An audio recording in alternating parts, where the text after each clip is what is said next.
So in this segment, we're going to be talking about Brexit Britain running out of steam as the economy stalling, a new report. So Brexit Britain is going to run out of steam in the coming months, a prominent business group has warned, as rising inflation and global shocks rock the economy. So this article from the 4th of March is not great if you live in Britain, like myself, or should I say, Great Britain. So, the Chamber of Commerce has downgraded its expectations of economic growth in the coming months from its previous forecast. It now predicts growth of 3.5%, down from 4.2% in December. And, Boris Johnson keeps telling this lie about we're the fastest growing economy in the G7. We're not. We also had the biggest fall out of, I think, all of the G7 countries. So, we would have the sharpest rise by that account because we had the worst fall. So he doesn't mention that bit, does he? The group said the downgrade had occurred largely due to a seemingly deteriorating consumer spending outlook as the cost of living soars and taxes are set to rise in April. There's a national insurance increase that's going to happen, and it's going to take a lot of money out of the economy for, working class people and middle class people. And the simple fact is that you need those people to spend money in the economy. And without those people spending money, nothing really happens. Like, economically, it doesn't grow. Last year, the pandemic triggered a rise in inflation, which rose to 5.5% in January 2022. Let's not forget the export checks also played a factor in rising costs as well, as the UK struggled to sell things. The BCC expects consumer spending to grow at 4.4% this year as the economy continues to emerge from the pandemic. Which is true, as the economy does pick up a bit, spending will increase. But given the fact that we are looking at massive increases in prices, I mean, we spoke about the UK's rising cost of customs duties and things like that for businesses. That's going to keep being passed on to the consumer, and that's going to add a lot more onto the cost of average goods for people, especially when things like agri-foods as well. We import a lot of that. We import most of our food, anyways, and that's going to be more expensive now because of the added costs. The fact lorry drivers don't want to come here as much once the physical inspections start. You've got more and more costs rising, and wages aren't keeping up. It's an absolute disaster all round. However, this is down. You've got they predicted 4.4%, which is down from the 6.9% increase it anticipated previously. The Chamber of Commerce noted this estimate reflected the historic squeeze on household incomes from high inflation, massive increases in energy costs. They're going to raise the cap a lot higher this year as well, Ofgem, the regulator, and it's just going to make things far worse for the average person. Business investment is also forecast a smaller rate of growth at 3.5%, down from 5.1%. And also foreign direct investment has gone down, and you've got more and more manufacturers who are just shutting up shop and leaving the UK. We're going to cover one of those at some point soon in the week, hopefully. It's just not great. Investment intentions are expected to weaken due to rising cost pressures, high taxes and falling confidence amid Russia's invasion of Ukraine. So it'll be interesting to see where this investor money goes, or do they just hold on to it and wait for the Russian invasion of Ukraine to blow over. There's been a lot of talk. They mentioned this article. It's a 1.25 percentage point increase on national insurance. It's actually 10% or just over 10%.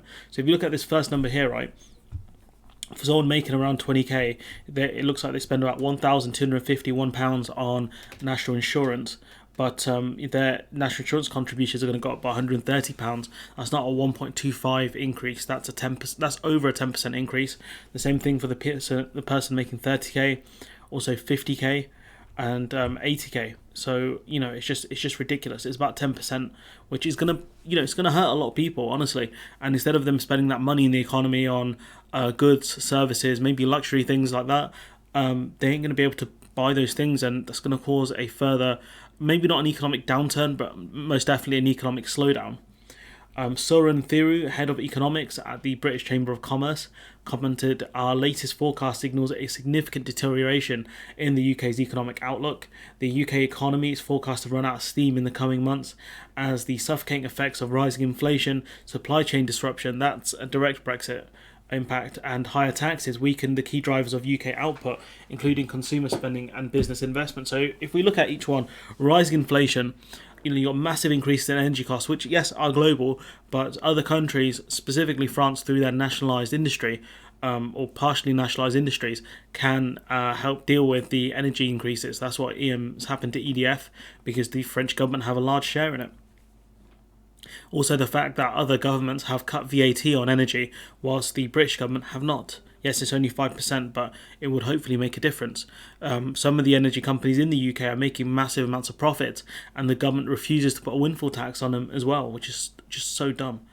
They're not doing that. Supply chain disruption predominantly caused by Brexit. Exports are, struggling because of all the checks. Imports are struggling because of all the checks, and there's going to be physical inspections this year.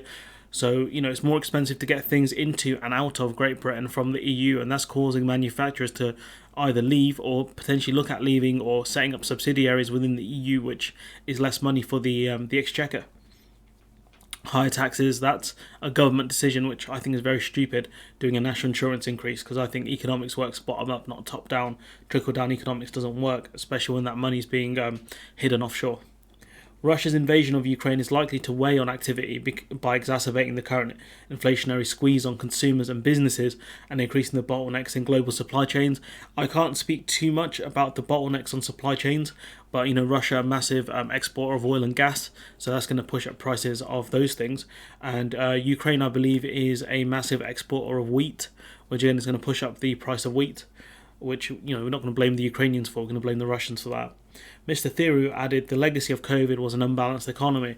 I couldn't figure out fully what he meant by an unbalanced economy. If anyone actually knows what he means, let me know. He said the UK is more exposed to economic shocks and reduces our productivity potential, but we've been exposed to more economic shocks because we have very low reserves of gas, which is a massive problem. Other countries have way higher reserves than we do, and so they can deal with economic shocks far better than we can.